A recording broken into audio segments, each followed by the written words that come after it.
You can see this is a used dryer, and you can see how much junk is in here. It's pretty dirty. So what we're gonna do is we're just gonna take this whole back panel off, and we're gonna go through and vacuum it out and clean it out before we set it inside the house.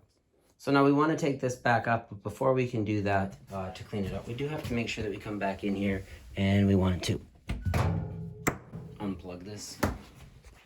And now that it has no power, we can take this back panel off and clean it out. And now this is a used dryer, and my wife wanted it. I literally had to take every screw out. Like, there's screws all around me. It's just a frickin' mess. And I get in here, and this is why you want to get in there and clean the dryer out. This definitely looks like a fire hazard.